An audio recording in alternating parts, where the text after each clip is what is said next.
नमस्कार। आज हमारे सामने विश्लेषण के लिए एक काफी विशेष स्रोत है। जी। YouTube पर संत रामपाल जी के प्रवचन का एक अंश। तो आज हम इसी स्रोत में जो जानकारी है, जो दावे हैं, उन पर थोड़ी गहराई से बात करेंगे। बिल्कुल। चर्चा का जो मुख्य बिंदु रहेगा वो ये है कि इस प्रवचन के हिसाब से मानव जीवन का असली मकसद क्या है। मोक्ष मतलब ये जन्म मरण के चक्र से मुक्ति, उसका रास्ता क्या बताया गया है, और सबसे जरूरी बात, एक सच्चे गुरु जिन्हें यहाँ सद्गुरु कहा गया है, उनकी पहचान क्या है। जी, ये बहुत महत्वपूर्ण सवाल है। तो हम इसी स्रोत में जो विचार हैं, कहानियां हैं, तर्क हैं, उनको एक एक करके समझने की कोशिश करेंगे। ठीक है। अच्छा, शुरुआत एक ऐसे सवाल से करते हैं जो ये स्रोत काफी जोर देकर उठाता है। इसमें कहा गया है कि जिन देवी देवताओं की पूजा हम पारंपरिक रूप से करते आए हैं, हाँ। क्या वो वाकई हमें अंतिम मुक्ति दिला सकते हैं। जी। ये अंश तो दावा करता है कि भाई मनुष्य जन्म का एक ही मूल उद्देश्य है, भक्ति करके मोक्ष पाना। जी। तो इस पूरी यात्रा में एक गाइड, एक गुरु की क्या भूमिका है, इसी मुश्किल विषय पर विस्तार से बात करने के लिए हमारे साथ विशेषज्ञ मौजूद हैं। तो सबसे पहले ये समझते हैं कि ये स्रोत मनुष्य जन्म को इतना कीमती क्यों मानता है और क्यों कहता है कि इसका लक्ष्य सिर्फ मोक्ष ही है, और इसमें गुरु की जरूरत पर इतना जोर क्यों है। देखिए, इस प्रवचन का जो शुरुआती बिंदु है वो यही है कि भाई ये 84 लाख योनियों के बाद जो ये मानव शरीर मिला है, ये बहुत दुर्लभ है। इसे बेकार नहीं करना चाहिए। इसका जो परम लक्ष्य है वो दुनिया के सुख भोगना नहीं, बल्कि उस असली मालिक को पाकर जन्म मरण से मुक्त होना है, जिसे मोक्ष कहा गया है। अच्छा। और इस रास्ते पर जो पहला कदम है वो है एक गुरु की शरण लेना। लेकिन यहाँ बात किसी भी गुरु की नहीं हो रही है। अच्छा, तो फिर कैसा गुरु? क्या कोई खास पहचान बताई गई है, कुछ अलग? हाँ बिल्कुल, यहाँ पूर्ण गुरु की जो धारणा है उस पर बहुत बल दिया गया है। मतलब ऐसा गुरु जिसे तत्व ज्ञान हो। तत्व ज्ञान, वो क्या होता है? यानी सृष्टि और परमात्मा का सच्चा और कह सकते हैं गहरा ज्ञान हो, जिसके पास सही रास्ता हो, सही नाम मंत्र हो, जिसे इस स्रोत में सतनाम कहा गया है। सतनाम? जी। और इसकी सीधी तुलना उन गुरुओं से की गई है जिन्हें अज्ञानी बताया गया है, जो लोगों को इस प्रवचन के अनुसार केवल बाहरी पूजा पाठ, कर्मकांड या ध्यान की अलग अलग विधियों में उलझा देते हैं, जिनसे आत्मा का कल्याण या मोक्ष संभव नहीं होता। ऐसा कहा गया है गुरु पूर्ण हो, तत्व ज्ञान प्राप्त हो, और ऐसे गुरु से नाम लेकर ही सही भक्ति शुरू होती है। ठीक है। इस संदर्भ में प्रवचन में धर्मदास जी का जिक्र कई बार आता है। हाँ, धर्मदास जी।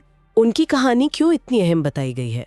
वो कौन थे, और परमात्मा जिन्हें यहाँ कबीर साहिब कहा गया है, उन्होंने धर्मदास जी को रास्ता कैसे दिखाया? धर्मदास जी की कहानी आप कह सकती हैं एक तरह से इस रास्ते के साधक का प्रतीक है। वो एक अमीर व्यापारी थे, काफी पूजा पाठ, दान धर्म वगैरह करते थे, लेकिन सच्चे ज्ञान और मुक्ति की तलाश में थे। प्रवचन के मुताबिक वो पहले किसी और गुरु के शिष्य थे, जिनके तरीकों से उन्हें वो शांति नहीं मिल रही थी। तब उनसे स्वयं परमात्मा कबीर साहिब मिले। अच्छा। और दिलचस्प बात यह है कि कबीर साहिब ने तुरंत अपनी पहचान जाहिर नहीं की। वो एक जिंदा महात्मा के रूप में मिले, एक सेवक की तरह बर्ताव किया। अरे, अपनी पहचान क्यों छुपाई? और फिर धर्मदास जी को क्या समझाया उन्होंने? हो सकता है विश्वास परखने के लिए, या शायद धीरे धीरे ज्ञान को सामने लाने के लिए। कबीर साहिब ने धर्मदास जी को सृष्टि की पूरी रचना समझाई। पूरी रचना मतलब? हाँ, कि ये ब्रह्मांड कैसे बना, सच्चा परमात्मा कौन है जिसे सतपुरुष कहा गया है, और वो कहाँ रहता है, सतलोक। और ये भी बताया कि ये दुनिया जिसे काललोक कहा गया है, ये कैसे एक भ्रम है, एक जाल है। काललोक। जी। जब धर्मदास जी को पूरा विश्वास हो गया, तब कबीर साहब ने अपना असली रूप प्रकट किया और बताया कि वही सतपुरुष हैं और सच्चे सद्गुरु भी। जैसा कहा गया है, सद्गुरु सत्य कबीर सुआही। तो इसी बातचीत के जरिए गुरु की महिमा और सच्चे ज्ञान का महत्व बताया गया है। आपने काल लोक और काल का जिक्र किया। ये स्रोत काल के बारे में क्या कहता है, जिसे अक्सर ब्रह्म भी कहा गया है, और त्रिदेव ब्रह्मा विष्णु महेश का इससे क्या लेना देना है? हाँ, ये इस स्रोत की एक बहुत ही केंद्रीय सेंट्रल आइडिया है। काल पुरुष या अक्षर पुरुष, जिसे ब्रह्म या ज्योति निरंजन भी कहा गया है। अच्छा, कई नाम हैं। जी। उसको इस ब्रह्मांड के 3 लोकों यानी पृथ्वी, स्वर्ग, पाताल, इनका स्वामी बताया गया है। लेकिन वो परमेश्वर नहीं है। परमेश्वर नहीं है। नहीं, इस स्रोत के अनुसार उसका काम है जीवों को कर्मों के जाल में फंसाकर जन्म मरण के चक्कर में घुमाते रहना। और ब्रह्मा, विष्णु और महेश को इसी काल के पुत्र बताया गया है। काल के पुत्र। हाँ, जो सृष्टि की रचना, पालन और संहार का काम संभालते हैं, लेकिन वो भी काल के ही अधीन है और खुद भी जन्म मरण में है। जैसा कि जिक्र आता है, 3 लोक को काल सतावे और ब्रह्मदेव जाको वेद बखाने, सोई है काल तिनके सुत आई त्रिदेवा। अच्छा, तो इस नजरिए से देखें तो इन त्रिदेवों की भक्ति से जीव काल के दायरे से बाहर नहीं निकल सकता, उसे मोक्ष नहीं मिल सकता। तो फिर ये काल जीवों को भ्रम में रखता कैसे है? क्या इसके कुछ उदाहरण दिए गए हैं कि कैसे अच्छे भले भक्त भी उसके जाल में फंसे रह जाते हैं? बिल्कुल, ये स्रोत बताता है कि काल स्वर्ग नरक का डर और लालच दिखाकर, हाँ, ये तो सुना है। पुण्य पाप के फलों में उलझाकर और सबसे बढ़कर मान बढ़ाई और दुनिया के रिश्तों के मोह में फंसाकर जीवों को अपने लोक से बाहर नहीं जाने देता। इसे त्रिगुण माया, मतलब सतोगुण, रजोगुण, तमोगुण का जाल कहा गया है। उदाहरण के तौर पर राजा अमरीश का जिक्र है। वो बड़े भक्त थे, यज्ञ करते थे, लेकिन मुक्ति नहीं हुई। अच्छा। वही आत्मा अपने पुण्य कर्मों के असर से अगले जन्म में राजा जनक बनी, फिर स्वर्ग गई, पुण्य खत्म होने पर फिर पृथ्वी पर आई और कलयुग में गुरु नानक देव जी के रूप में जन्मी। गुरु नानक देव जी? जी। प्रवचन का तर्क ये है कि इन सभी जन्मों में भक्ति भी की और सुख भी भोगे, लेकिन पूर्ण गुरु और सतनाम न मिलने के कारण काल के चक्र से बाहर नहीं निकल पाए। काल पुण्य का फल देकर भी जीव को अपने ही दायरे में बांधे रखता है। ये तो पारंपरिक मान्यताओं से बहुत ही अलग व्याख्या है। जी हाँ। इसी तरह स्रोत विष्णु, राम, कृष्ण जैसे पूजनीय अवतारों के बारे में भी एक अलग ही नजरिया रखता है। जैसे प्रहलाद की कहानी, प्रवचन कहता है कि नरसिंह अवतार विष्णु जी ने नहीं लिया था, बल्कि ये काल का रचा हुआ नाटक था और असली रक्षक कबीर साहिब थे। इसका क्या मतलब हुआ? हाँ, ये स्रोत का एक बहुत ही, कह सकते हैं, विशिष्ट दावा है।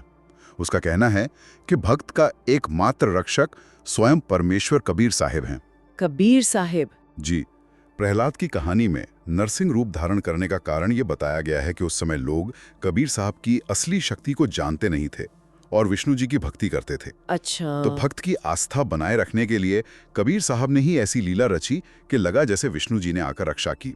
इसे काल का जाल भी कहा गया है। काल का जाल? हाँ, मतलब काल ही हिरण्यकश्यप जैसे राक्षस पैदा करता है, फिर अपने ही किसी रूप जैसे विष्णु को भेजकर उसका वध करवाता है, ताकि लोग उसी की लीलाओं में उलझे रहें और असली परमात्मा सतपुरुष तक न पहुंच पाएं। स्रोत कहता है, भगत का रक्षक केवल कबीर साहब है और ये सब काल का जाल है। ये व्याख्या उस जानी पहचानी कहानी को एकदम नया मतलब देती है। तो ऐसा लगता है कि इस स्रोत का एक तरीका ये है कि वह लोकप्रिय कथाओं को ही इस्तेमाल करके अपने मुख्य विचारों जैसे कबीर साहब की सर्वोच्चता और काल के भ्रम को स्थापित करता है। हाँ, बिल्कुल सही समझा आपने। कृष्ण जी के बारे में फिर क्या कहा गया है? गीता उपदेश, महाभारत युद्ध, इनको कैसे देखा गया है? कृष्ण जी के उदाहरण पर ये प्रवचन काफी विस्तार से बात करता है।